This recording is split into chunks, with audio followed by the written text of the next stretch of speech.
All right, guys, we're going to go over here how to use your calculator to solve a system. I'm going to do a 3x3 system with 3 variables and using matrices to solve.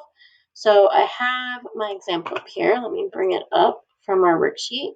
It's this one down here, x plus 2y minus 3z equals 7, this guy. So I'm going to put this in the calculator. And I'm going to do that. You can see also my key press history down here. This is my screen. So I'm going to go to second, and then above the x to the negative first power is our matrix menu. So to put a matrix in, we're going to go all the way over to edit. And then here's where you change the dimensions. So remember, the first number for dimensions is the number of rows a matrix has. And I want 3 rows, and I hit enter. And then I want to go across. We have X, Y, Z, and my constant, so I need 4 columns. And hit enter again.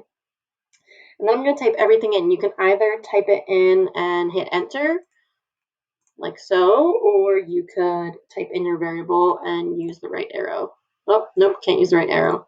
Just hit enter. So I'm typing in all my coefficients.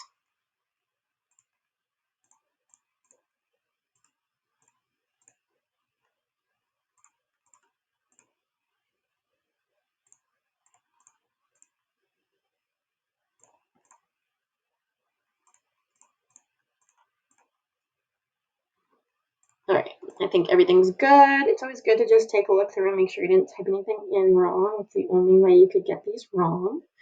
All right, so once it's in, I'm going back out to the main screen. Let me see if I make this a little bigger for you guys. Not that it really matters now. So I'm going to go second quit. And now I'm going to tell the calculator to do something with my matrix. So I go back to the matrix menu, second matrix, and I want to go over to math.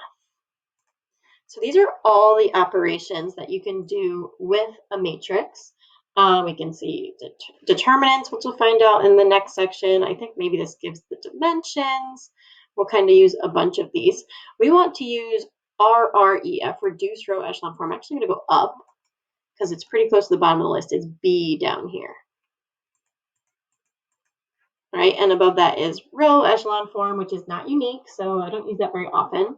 Here's also matrix operations, which we've been doing by hand, but you could like have it switch a row or add a row to another row or multiply a row. You can do all those matrix operations we do with the matrix here. Kind of crazy to see how to put it in, but you can Google that if you're interested. So we're doing reduced row echelon form. And I need to go back in and choose my matrix. So back in the matrix menu, second matrix, and I'm choosing my matrix A there. And I hit enter, and there it is. So I've got x equals negative 74, y equals negative 9, and z equals negative 33. And you're probably cursing about why we did this by hand. But we know how the calculator does it, kind of using this algorithm. And that's that. So I posted another one in our Google form, and you guys can try that one out and get your reduced row echelon form of the matrix and get your answer.